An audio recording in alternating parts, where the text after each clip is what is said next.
Eye on Gauteng, brought to you by the Gauteng Department of Economic Development.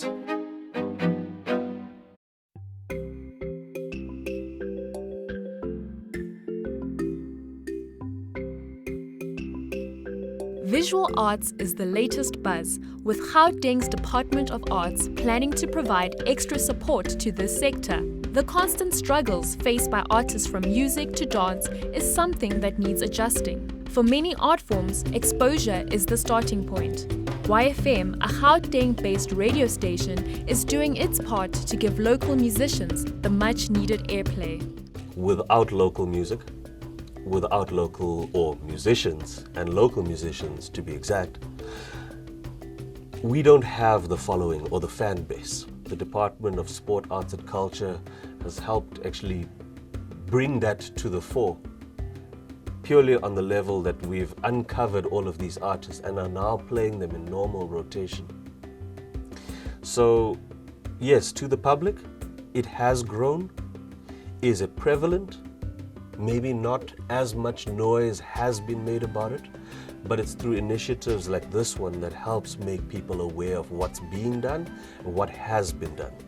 You said we'll go for shopping, and it's better than listening to your senseless arguments. Let's go.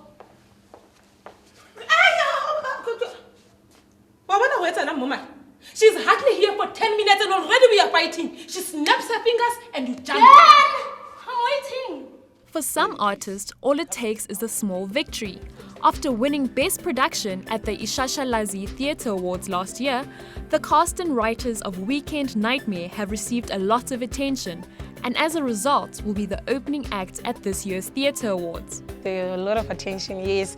Even our local municipality got involved somehow, and then there was a whole lot of attention. They were organizing things for us, previews, they were helping us in terms of funds when we went to Grahamstown. There's been a whole lot of support even from the community. People have been coming in to watch the show and they're really liking it a lot. The Bag Factory, a visual art studio in Johannesburg, was open to support creators by providing them a studio space and a platform to showcase their art. That is one reason why we open the studios, because we give guidance as well to students who are at tertiary level, high school level, and those from the township who never had any educational background. Funding is a major problem in the Gauteng arts industry, and this issue has been exacerbated by an unsteady economic climate. Funding is still quite limited, and there are quite a few artists, quite a few creatives in the country. You have to apply for funding all the time, and it's quite difficult. There's the National Lottery Fund, and there's like the National Arts and Council Board, and they usually only have windows at the beginning of the year, or like sometimes twice a year. But I mean, you have to fight for those windows, and if you miss it, there's not another opportunity in the year. The Johannesburg-based South African Ballet Theatre is the foremost ballet company in South Africa. Dancers in this studio can hold their own against some of the very best in the world. Art director Ian MacDonald is worried that this could be a dying art form. The lack of funding could be the Achilles heel that threatens to shut his company down, something that almost happened. Why we were on the verge of closing is because of the lack of funding. We have all the processes in place. We've got the young, we've got an academy, we've got the talent in this country. We've got all the vehicles to make this work so that we can compare ourselves to the top companies internationally, the Royal Ballet, these top companies, New York City Ballet. We have the facilities. We need the financial backing to sustain it. While Ian fights to keep the company going, there are still some sunshine stories. Shannon Glover is the country's youngest principal dancer. From age 4, she has been dedicated to her craft, and all the hard work has paid off. Being a principal now and having accomplished what I have basically just shows the younger dancers that it is possible.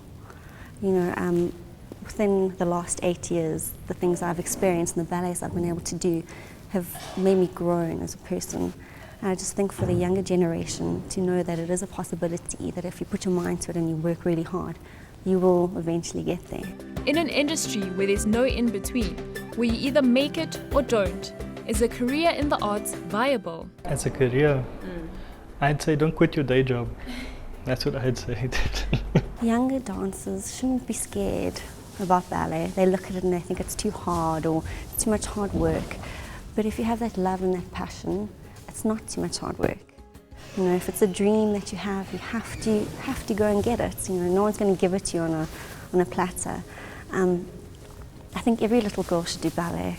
We can further into acting, into this drama thing. We go far because people start noticing us, and it also improves our performance and the passion that we have, because now we're getting support from them. Johannesburg's vibrant inner city is showing major potential as becoming a hub for the South African arts industry.